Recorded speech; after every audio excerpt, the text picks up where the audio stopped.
Good evening, कैसे हैं आप सभी लोग। तो आज हम रेजर एसोसिएशंस में आपके लिए लेके आए हैं वेव ऑप्टिक्स को। और आप जानते हैं कि ऑप्टिक्स की अपनी अलग अहमियत है, फिर वो रे हो या फिर वेव हो। तो वेव ऑप्टिक्स में आज जो भी टॉपिक हम रेजर एसोसिएशन में कवर कर पाए हैं उन्हें पूरी तरह से आपको हम क्लैरिफाई कर देंगे, किसी तरह का कोई भी कंफ्यूजन नहीं रहने देंगे। क्या बात समझ में आ रही है?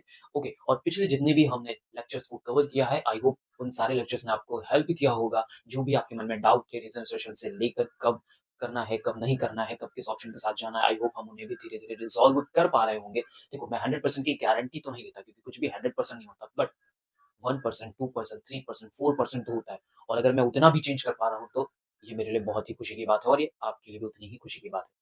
क्या बात समझ गए? ओके, तो अब हम शुरू करते हैं अपने वेव ऑप्टिक्स के टर्म को, और अपना एक-एक असर्शन कवर करते जाएँगे, एक-एक टॉपिक कवर करते चलेंगे, और साथ में आप अपनी कॉपी में नोट्स बनाते चलिएगा कि जो आपने सीखा है, जो आप अप्लाई कर रहे हो और जो मैं करवा रहा हूँ, क्या वो सारी चीज़ें मैच कर रही हैं या फिर कहीं पे कोई कन्फ्यूजन क्रिएट हो रहा है। Get it? तो जल्दी जल्दी से शुरू करते हैं अपने वेव ऑप्टिक्स के टॉपिक को, और पहला सेशन हम स्टार्ट करने जा रहे हैं, तो लेट्स गेट स्टार्टेड।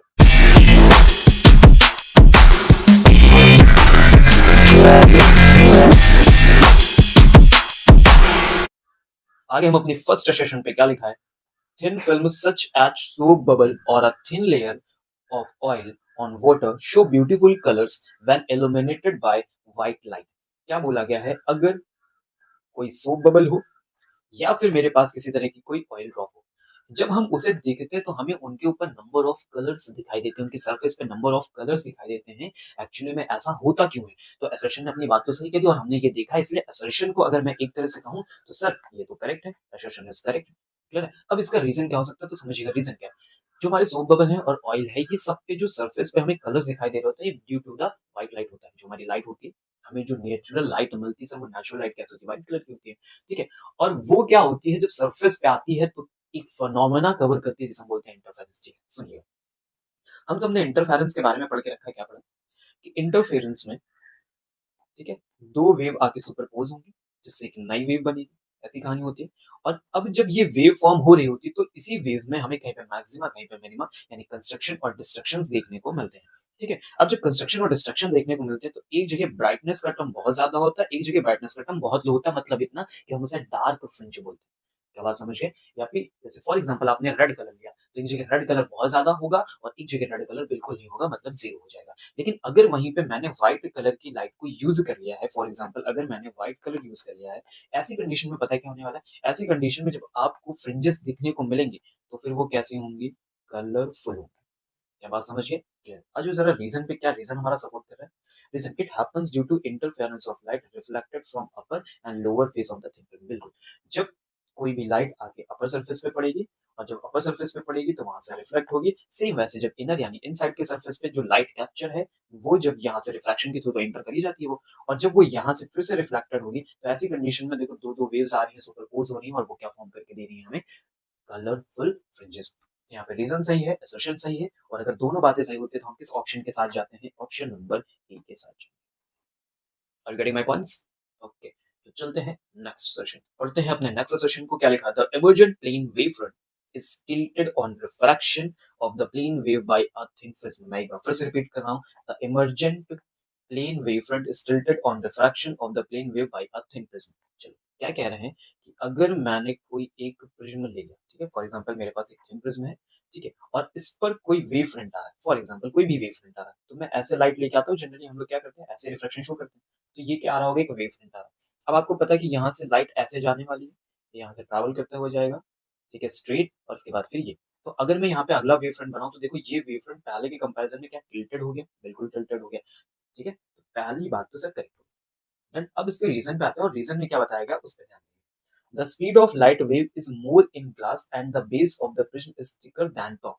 जो स्पीड ऑफ लाइट है, वो ग्लास में ज्यादा होती है। ग्लास में ज्यादा होने का मतलब है कि ये बात कर रहे हैं कि एयर के कंपैरिजन में ज्यादा होती है, तो ऐसी बात तो गलत होगी।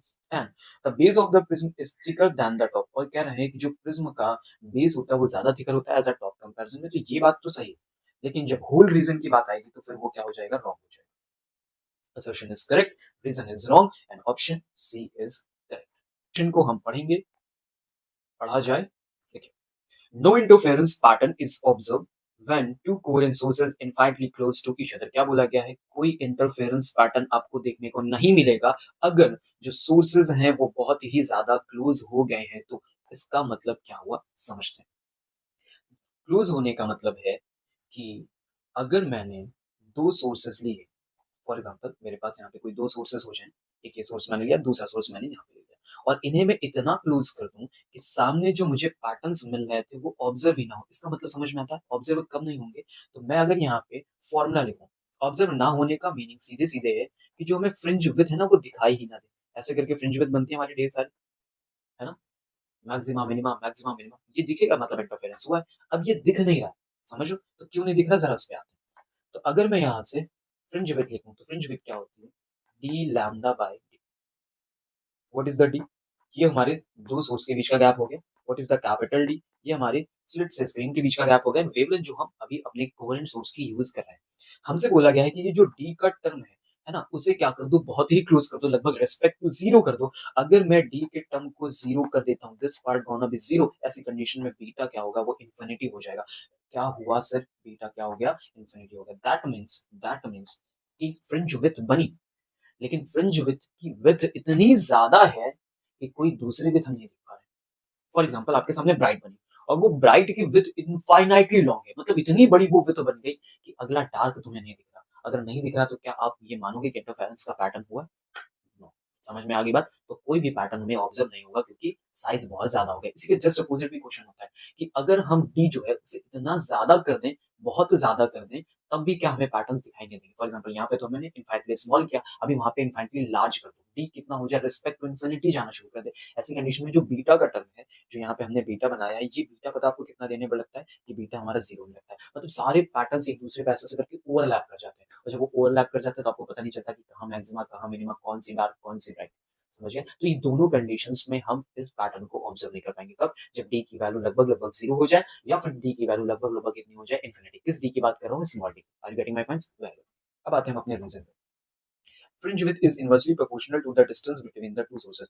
फ्रिंज विड्थ जो होती है वो इनवर्सली प्रोपोर्शनल होती है distance between the two sources, दोनों सोर्सेज के बीच में। ठीक है, तो beta is inversely proportional to the d. देखो ये तो बात हमें साथ साथ यहाँ पे दिख रहा है सबको, beta is inversely proportional to the d. ये बात भी इनकी क्या है, करेक्ट है। पहली बात भी करेक्ट है, दूसरी बात भी करेक्ट है। और अगर दोनों बातें करेक्ट है तो आपको पता है कि हमारा रिजल्ट क्या आने वाला है, ए आने वाला है, क्योंकि इसने एक्सप्लेन भी कर दिया। तो आते हैं अपने नेक्स्ट सेशन में, पढ़ते हैं अगला सेशन क्या लिखा हुआ है। The intensity at the bright band on the screen is maximum. ठीक है, ब्राइट साइड तो मैक्सिमम होती है, बिल्कुल सही बात है। And equal to 4 times of intensity, ऐसा होता है where I is the intensity of the light from each source. चलिए इस बात को चेक किया जाए। देखो मैक्सिमम की तरफ तो वैल्यू आपको पता है कि आपको मैक्सिमम मिलने वाली है, मैक्सिमम होने वाली है, जिस तरफ हमारा बैंड कैसा होगा, ब्राइट होगा। अब ये वैल्यू 4 टाइम्स ऑफ आई होगी या नहीं होगी, ये बात हमें चेक करनी है। तो चलो आज जल्दी से चेक करते हैं। कैसे चेक करोगे, तो अगर मुझे कोई कैलकुलेशन करना होता है, फॉर एग्जाम्पल टू सोर्सेस लीजिए, ठीक है, तो मेरे पास यहाँ पे होगा आई, आई नेट को मैं कैसे लिखूंगा, I 1 plus I 2 plus 2 times of root I 1 I 2, और यहाँ लिखूंगा cos 5। अब दोनों सोर्सेस को फॉर एग्जाम्पल मैं उनकी इंटेंसिटी सेम लेट कर लेता हूँ, ऐसी कंडीशन में ये रिजल्ट मेरा 2i होगा। यहाँ पे आई 1 का स्क्वायर हो जाएगा तो मेरे यहाँ पे 2i मिलेगा, और ये मिलेगा मुझे cos 5। अगर मैं यहाँ से 2i को कॉमन कर लेता हूँ तो मेरे पास बचता है 1 प्लस cos 5 का रिजल्ट मिलेगा। अब अगर मैं यहाँ से cos 5 को हाफ एंगल्स में ब्रेक कर दूँ तो ये मुझे मिलेगा 1 प्लस 2 cos स्क्वायर 5/2 -1। ठीक है, ये रिजल्ट यहाँ पे -1। अब 1 से 1 कैंसिल आउट करोगे, 2 बाहर लेके आओगे तो मुझे मिलेगा 4i cos स्क्वायर 5/2। ठीक है, अब मैं चाहता हूँ कि ये जो फॉर्मूला है ये किसके लिए जाए, ब्राइटनेस के लिए जाए, मैक्सिमम वैल्यू के लिए जाए, ब्राइट बैंड के लिए जाए। तो ब्राइट बैंड की वैल्यू मैक्सिमम तब होगी जब ये पूरा cos स्क्वायर 5/2 का रिजल्ट क्या हो जाए, 1 हो जाए। जैसे ही होगा तो नेट रिजल्ट मेरे पास क्या आएगा, 4 टाइम्स ऑफ आई आ जाएगा। क्या बात समझिए, इसका मतलब हमारा जो असर्शन है वो क्या है, करेक्ट हो गया। अब हम चलेंगे अपने रीजन पे।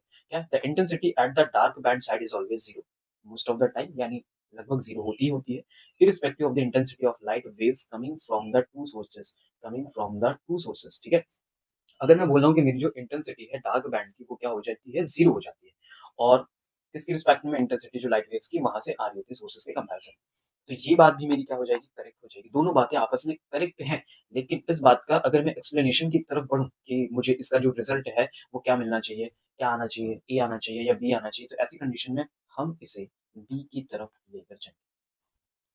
हम इसे किसकी तरफ लेके जाएंगे, बी। देखो उधर जो रिजल्ट है वो 4i क्यों आ रहा है, इसके बारे में ऐसी कोई बात यहाँ पे नहीं बताई गई। यहाँ पे ये बताया गया है कि इसका रिजल्ट भी 0 होता है। समझ में आ गए? तो एक्सप्लेनेशन हमारे पास नहीं है इस चीज का। आगे हैं अपने नेक्स्ट असर्शन पे, तो अपना नेक्स्ट असर्शन पढ़ते हैं हम लोग।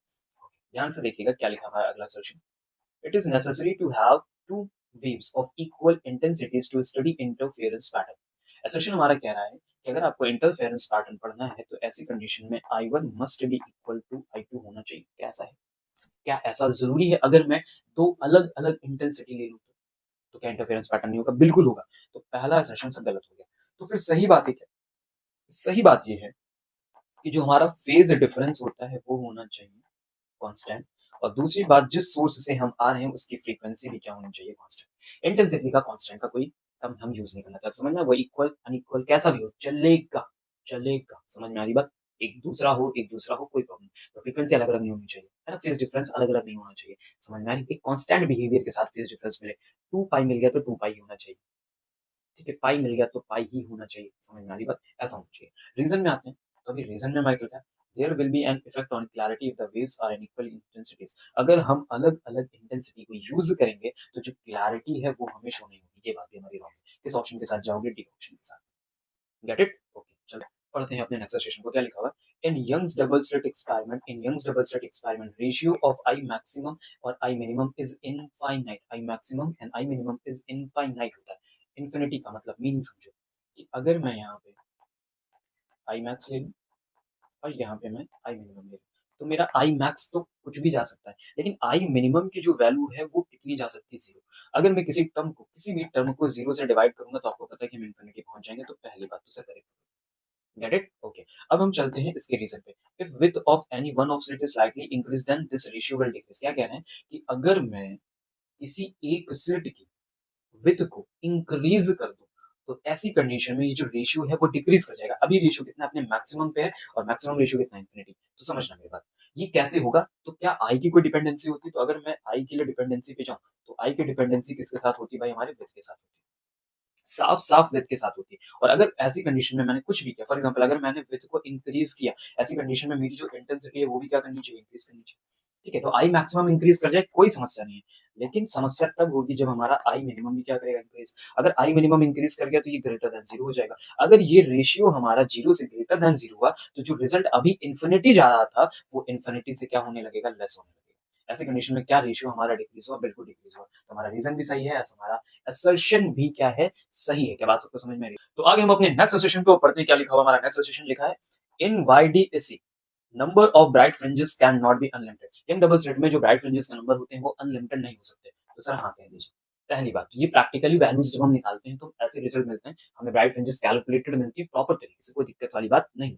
लेकिन जहां पे लिखा हुआ है ना कैन नॉट बी अनलिमिटेड, इसे हम अनलिमिटेड भी कर सकते हैं। मल्टीपल स्क्रीन यूज करके हम इसे अनलिमिटेड तक भी लेके जा सकते हैं। फिलहाल अगर हम यहाँ की बात कर रहे हैं, अपने टॉपिक के अंदर की बात कर रहे हैं, तो ये असर्शन बिल्कुल सही है। ठीक। अब हम पढ़ेंगे रीजन को।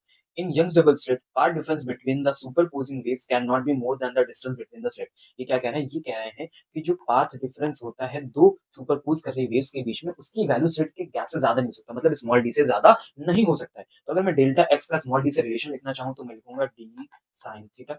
और मुझे कह रहे हैं कि आप अपना डेल्टा एक्स मैक्सिमम लेके आओ, तो डेल्टा एक्स हमारा जो है वो मैक्सिमम तब होगा जब मुझे साइन थीटा अपनी मैक्सिमम वैल्यू दे दे। तो साइन थीटा की अपनी मैक्सिमम वैल्यू कितनी होती है भैया? 1 होती है। तो जैसे ही मैंने ये 1 वाली वैल्यू यहाँ रखी तो आपको पता है कि delta x is equal to कितना आ गया? डी। क्या डेल्टा एक्स की वैल्यू डी से हम ज्यादा ले जा सकते हैं? तो देखो पॉसिबल ही नहीं है, हमारे इस फॉर्मूले से तो बिल्कुल पॉसिबल नहीं। क्या बात समझ गए? ऐसी कंडीशन में अगर मैं जाऊं तो मेरा रीजन भी सही हो गया। लेकिन क्या रीजन ने हमारे असर्शन को किसी भी तरीके से एक्सप्लेन किया है? किसी भी तरीके से एक्सप्लेन किया है? अगर हमारा रीजन असर्शन को किसी तरह से एक्सप्लेन कर पाएगा तो हमारी बात बन जाएगी। तो क्या एक्सप्लेन किया है या नहीं एक्सप्लेन किया? यस, एक्सप्लेन किया है। कैसे? क्योंकि उसने डेल्टा एक्स को लिमिटेड कर दिया। डेल्टा एक्स की मैक्सिमम वैल्यू डी तक ही जा सकती है, तो तुम डेल्टा एक्स बढ़ाते बढ़ाते एक दिन डी तक तो पहुंचोगे। जैसे ही तुमने डी पे स्टॉप किया तो आखिरी ब्राइटनेस तुम्हारे हाथ लगेगी। क्या उससे ज्यादा पाओगे? नहीं। इसका मतलब एक्सप्लेनेशन मिल रहा है। आप ऑप्शन नंबर ए के साथ जाओ। हमारा अगला सेक्शन क्या लिखा हुआ है? लिखा है interference pattern is made by using yellow light instead of red light, the fringes become narrower. जो फ्रिंजेस है हमारी वो नैरो हो जाएंगी, ठीक है। हम इंटरफेरेंस पैटर्न बना रहे थे, हमने क्या किया? रेड की जगह यूज कर लिया येलो। ऐसी कंडीशन में जो हमारी फ्रिंजेस हैं वो नैरो हो गई हैं, मतलब जो बी की वैल्यू है यानी जो फ्रिंज विड्थ है वो डिक्रीज कर गई, पतली पतली हो गई। अब ऐसा क्यों, जरा समझना। अगर मैं इसका फॉर्मूला लिखूंगा तो मुझे क्या फॉर्मूला मिलेगा, डी लैम्डा बाई डी, यानी beta is directly proportional to the wavelength. और अगर beta directly proportional to the wavelength है तो आप डिसाइड करो रेड और येलो में से किसकी वेवलेंथ ज्यादा होगी। आप डिसाइड करो कि रेड और येलो में से किसकी वेवलेंथ ज्यादा होगी। तो ऐसी कंडीशन में किसकी ज्यादा होने वाली है, रेड की। अगर रेड की वेवलेंथ ज्यादा है तो ऐसी कंडीशन में बीटा भी ज्यादा मिल रहा था, लेकिन जैसे ही तुमने येलो यूज किया तुरंत बीटा हमारा क्या कर गया होगा, डिक्रीज। डिक्रीज कर गया मतलब वो क्या हो गई, नैरोवर हो गई। इसका मतलब हमारा सेशन क्या हो गया, करेक्ट हो गया। क्या बात सबको समझ में आ गई? ओके, हमारा सेशन क्या निकला, करेक्ट निकला। अब हम आते हैं रीजन पे। इन YDSC fringe width is given by beta is equal to lambda t by lambda। ये देखो नीचे हमारे पास फॉर्मूला ही आंखों के सामने लिखा हुआ है। और अगर ऐसा है ये बात भी सही है, इसी फॉर्मूले से हमने अभी अपनी बात एक्सप्लेन की। रीजन सही है, असर्शन सही है, इसे एक्सप्लेन करके दे दिया, तो ऑप्शन नंबर ए के साथ चलेंगे बेहतरीन तरीके से। बात समझिए आप मेरी। तो आगे हम अपने नेक्स्ट असर्शन पे, पढ़ा जाए अपना नेक्स्ट असर्शन क्या लिखा हुआ है। Wave front obtain from light emitted by a point source. Wave front कहां से ऑब्टेन कर रहे हो आप, कहां से ऑब्टेन कर रहे हो, एक पॉइंट सोर्स से ऑब्टेन कर रहे हो। किस मीडियम में, आइसोट्रोपिक मीडियम का मतलब क्या होगा, एक जैसा मीडियम। ये नहीं कि बीच में कहीं पे एयर है फिर कोई अलग गैस आ जाए फिर कोई वाटर का पार्टिकल हो जाए, मतलब किसी तरह से मीडियम जो हो वो चेंज। ग्लास भी रखा है ना, कोई डायरेक्टिक मीडियम भी रखा हो, सिर्फ एक मीडियम हो। अगर एयर है तो एयर रहे, वैक्यूम है तो वैक्यूम। ऐसी कंडीशन में जो हमारे वेव फ्रंट बनेंगे वो कैसे होंगे, हमेशा स्फेरिकल होंगे। ये बात समझ में आ रही है? तो हमने पढ़ा है कि अगर हमारे पास कोई पॉइंट सोर्स होता है तो उससे जो हमें वेव फ्रंट्स मिलती हैं वो कैसी मिलती हैं भैया, स्फेरिकल मिलती है। तो ये बात बिल्कुल सही है। और अगर मीडियम बदल नहीं रहा है तो किसी तरह से लाइट ना डाइवर्टेड होगी ना रिफ्लेक्टेड होगी, तो एज इट इज वो स्फेरिकल बनाते जाएगी। सेशन वाली बात हमारी सही होगी। रीजन क्या है, speed of light in an isotropic medium is constant. जो स्पीड ऑफ लाइट होती है वो आइसोट्रोपिक मीडियम में हमारी क्या होती है, कांस्टेंट होती है। क्या सर रीजन भी सही हो गया? बिल्कुल सही। हमारा सेशन भी सही है, हमारा रीजन भी सही है। अब बात करते हैं क्या रीजन मेरे सेशन को एक्सप्लेन कर पाएगा। तो अगर मैं कहूं कि किसी तरीके से आइसोट्रोपिक मीडियम नहीं, ठीक है, एयर है, एयर के बाद अचानक से ग्लास आ जाता है, तो ऐसी कंडीशन में क्या मेरा स्फेरिकल जो वेव फ्रंट है वो बदल जाना चाहिए? बिल्कुल बदल जाना चाहिए, बदलना चाहिए, 100% बदल जाएगा। अब बदल के एक नया वेव फ्रंट बनेगा। अच्छा अब ये बताओ कि ऐसा क्या हुआ ग्लास के आते ही कि मेरा वेव फ्रंट बदल गया? क्योंकि स्पीड ऑफ लाइट चेंज कर गई। आपको नहीं लग रहा कि लाइट मीडियम के बदलने पे चेंज कर जाती है? जब तक देखो मीडियम में स्पीड नहीं बदली थी, हम स्फेरिकल ही बना रहे थे, तो मीडियम में आते हमने स्पीड बदली, तुरंत हमारा वेव फ्रंट बदल गया, डिफरेंट हो गया। भाई फिर वो डाइवर्ट होगा, है ना, एंगल्स बनेंगे, बहुत सारी चीजें होंगी, रिफ्लेक्शन होगा, रिफ्लेक्शन होगा, वो सब अलग बात है। लेकिन स्पीड में चेंज मिलेगा कि नहीं? 100%। तो इसका मतलब हमारा रीजन असर्शन को कहीं ना कहीं तो टच कर ही रहा है एक्सप्लेनेशन पे। तो चलते हैं हम ऑप्शन नंबर ए के साथ। Are you getting my points? Okay, बढ़े नेक्स्ट पार्ट। आगे हम अपने नेक्स्ट सेशन पे पढ़ते हैं क्या लिखा हुआ है। When a thin transparent sheet is placed in front of both slits of Young's experiment, the fringe width remains same। क्या बात समझ में? उन्होंने क्या कहा, उन्होंने बोला कि आपके पास दो सोर्स है और दोनों सोर्स के आगे हम एक बढ़िया बढ़िया सी शीट लेके आ रहे हैं, ट्रांसपेरेंट शीट।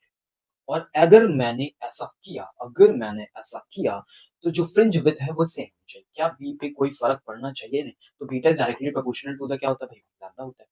अगर मैं कोई दूसरा मीडियम यूज करूंगा तो क्या वेवलेंथ चेंज कर जानी चाहिए? बिल्कुल चेंज कर जानी चाहिए। लेकिन समझना मेरी बात, अब जो ये पैटर्न है वो दोबारा एयर में ही बनना है। पैटर्न्स मुझे उस अनदर मीडियम में नहीं मिल रहे हैं।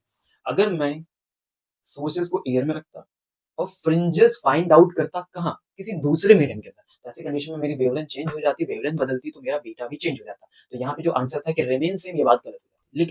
लेकिन हमने सिर्फ एक पतली पतली शीट ऐसे ला के रख दी, लाइट यहाँ से पास आउट करके दोबारा फिर एयर में आएगी और एयर में ही सारा फॉर्मेशन करेगी। तो अब जो शीट है वो मेरे वेवलेंथ को नहीं बदलेगी, वो मेरे वेवलेंथ को नहीं बदलेगी, क्योंकि वापस वो फिर से एयर में आ रही है ना। और अगर वापस एयर में आ रही है तो वेवलेंथ तो वही मिल जाएगा मुझे। अगर वेवलेंथ वही मिला तो मुझे जो बीटा मिलना चाहिए क्या वो सेम होना चाहिए? बिल्कुल होना चाहिए। नहीं, मेरा असर्शन तो करेक्ट हो गया सर। क्या बात समझिए? अब जो बदलाव है सर वो किस चीज में होगा, अगर मैं शीट यूज करूंगा तो क्या चेंजेस देखने को मिलेंगे? हाँ, मैं वो आपको बता सकता हूँ। देखो मुझे क्या चेंजेस देखने को मिलेंगे। जैसे तुम यहाँ पे स्लिट लाके रखोगे तो अभी मान लो कि पहले जो तुम्हें पैटर्न्स मिल रहे थे वो यहाँ कहीं मिलते हैं, जब आपने कोई शीट यूज नहीं की थी। फॉर एग्जाम्पल आपने कोई शीट यूज नहीं की थी और ऐसे करके तुम्हें कोई यहाँ पे फ्रिंज मिल रही थी, डार्क ब्राइट समथिंग कुछ भी मिल रही थी। और अब तुमने क्या किया है, अब तुमने इसके सामने लाके रख दिया किसी दूसरे सोर्स को। जब सोर्स रखोगे तो वो क्या करेगा, एक फिनोमेना जिसे हम बोलते हैं रिफ्रैक्शन, आपके पास से आपको डाइवर्ट करेगा। इससे क्या होगी, पहली वाली रे थोड़ी डाइवर्ट हो जाएगी, सेम ऐसे थोड़ी दूसरी वाली में भी डाइवर्जन देखने को मिलेगा। तो जो गैप है, जो फ्रिंज विड्थ जहां पहले बन रही थी, या तो अब उससे ऊपर चली जाएगी या तो उससे वो नीचे चली जाएगी। क्या बात समझ में आ रही है? Get it? तो ऐसा हमारे फ्रिंज में देखने को मिलेगा। चलो अब हम आते हैं reason. Reason in Young's experiment the fringe width is directly proportional to the wavelength of the light. Sir ये बात भी इनकी सही है, पहली बात सही है, दूसरी बात भी सही है, लेकिन ये रीजन मेरे असर्शन को एक्सप्लेन कर पाएगा या फिर नहीं एक्सप्लेन कर पाएगा, इस बात पे हमें दिमाग देना है। क्या सर ये इस बात को एक्सप्लेन कर रहा है या नहीं कर रहा है? तो फॉर्मूले में चलते हैं तो सर ये तो बिल्कुल सही है, ये इस बात को बिल्कुल एक्सप्लेन कर रहा है, 100% एक्सप्लेन कर रहा है, 100% एक्सप्लेन कर रहा है। तो बात समझ गए? एक्सप्लेन तो अगर मैं असर्शन और रीजन में आऊं तो क्या इन दोनों ने एक दूसरे को एक्सप्लेन किया है? क्या रीजन इस बात को एक्सप्लेन कर पा रहा है कि किस वजह से हमारी जो फ्रिंज विड्थ है वो सेम रहनी चाहिए? मेरे अकॉर्डिंग तो उसने ये बोल दिया कि beta directly proportional to the lambda, ये बात बिल्कुल सही है। और अगर मैं ऐसा करूंगा तो मुझे ये डिसाइड करना है कि मेरी वेवलेंथ बदलेगी या नहीं बदलेगी। तो हमने डिसाइड किया कि भाई हम सेम एरिया में जाने पे वेवलेंथ तो वापस कवर हो जाएगी, तो नहीं चेंज आएगा, नहीं चेंज आया तो बीटा में क्या चेंज आएगा? बिल्कुल चेंज नहीं आएगा, इसलिए हम इस एक्सप्लेनेशन के साथ ही मानेंगे, दैट इज ऑप्शन। आगे बात समझ में? चलते हैं नेक्स्ट असर्शन। तो अगला असर्शन हमारे सामने क्या लिखा है? Bright fringes formed when path difference is equivalent to lambda, 2 lambda, 3 lambda, 4 lambda. ये कहना है कि अगर मेरा पाथ डिफरेंस लैम्डा है, 2 लैम्डा है, 3 लैम्डा है, 4 लैम्डा है, एक्सेट्रा, यानी हमारा जो टर्म है वो कैसे चल रहा है? 2 2 3 4 5 6 7 8 ऐसे करके जा रहा है, तो हमारी जो फ्रिंजेस होंगी वो ब्राइट होंगी। तो आपको पता है कि ब्राइट फ्रिंजेस के लिए जो पाथ डिफरेंस होता है वो n टाइम्स लैम्डा होता है, जहां n की वैल्यू हमारी स्टार्ट कहां से होती है? स्टार्ट होती है 0, 1, 2, 3, 4 इन सबसे।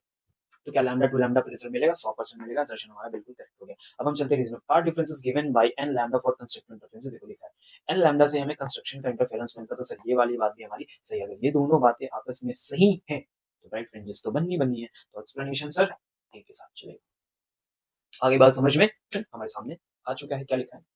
इन diffraction width of central maximum is double of other fringes। जब हम डिफ्रैक्शन पैटर्न में चलते हैं, ठीक है, तो आपने डिफ्रैक्शन में देखा होगा कि जब हमें फ्रिंज विड्थ मिलती है, देखो एक सिंगल स्लिट आप यूज करते हो और जैसे ही हमारे सेंट्रल मैक्सिमा बनता है तो सेंट्रल मैक्सिमा आपने कुछ ऐसा बना, ठीक है, और फिर यहाँ पे हमारी डार्क होती है, तो आपने उसमें पढ़ा है कि जो हमारे लिए बीटा होता है वो एनदर का 2 टाइम्स ऑफ बीटा मिलता है। किसके? सेंट्रल की बात हो रही है। चलो रीजन का देखें, रीजन क्या है? Bending of light through the corner and inter shadow region is known as diffraction. ये बात बिल्कुल सही है, असर्शन सही है, रीजन सही है, लेकिन रीजन क्या इस बात को एक्सप्लेन कर पा रहा? बिल्कुल नहीं। एक्सप्लेन करने के लिए उसने कुछ नहीं, उसने तो बस बताया कि डिफ्रैक्शन क्या होता है। तो किस ऑप्शन के साथ जाओगे आप? ऑप्शन नंबर बी के साथ जाओगे, कोई एक्सप्लेनेशन आपको नहीं मिला है। समझ गए मेरी बात को? ओके, चलते हैं अगले पार्ट पे। ओहो, फिनिश, पता ही नहीं चला कि सर फिनिश हो गया हमारा सेशन। तो हमने एसर्शंस कवर कर लिए, ठीक है, जो भी टॉपिक से रिलेटेड हमारे एसर्शन थे हमने उनको अच्छे से समझा, सीखा कब बीटा चेंज होगा कब नहीं होगा। तो देखो मोस्ट ऑफ द सेशन आपको कहाँ देखने को मिल रहा है? इंटेंसिटी में चेंज कर दो, वेवलेंथ में चेंज कर दो, स्लिट में चेंज कर दो, स्क्रीन में चेंज कर दो, और फिर बताओ क्या होगा। ठीक है, तो मोस्ट ऑफ द ऐसे चैलेंजिंग क्वेश्चन हमारे रीजनिंग सेशन में है। जैसे आपने 1 मार्क्स के क्वेश्चन पढ़ोगे शॉर्ट टाइप की, वाई, हाउ, वाई, हाउ, तो वही वाई और हाउ यहाँ पे रीजनिंग सेशन में लाके रख दिया जाता है। अगर आप उन क्वेश्चंस को भी अच्छे से पढ़ना शुरू करोगे तो रीजनिंग सेशन में आपको बहुत ज्यादा हेल्प मिलेगी। ठीक है, आई मेरी बात समझ में आपको? मैं क्या कहने की कोशिश कर रहा हूँ?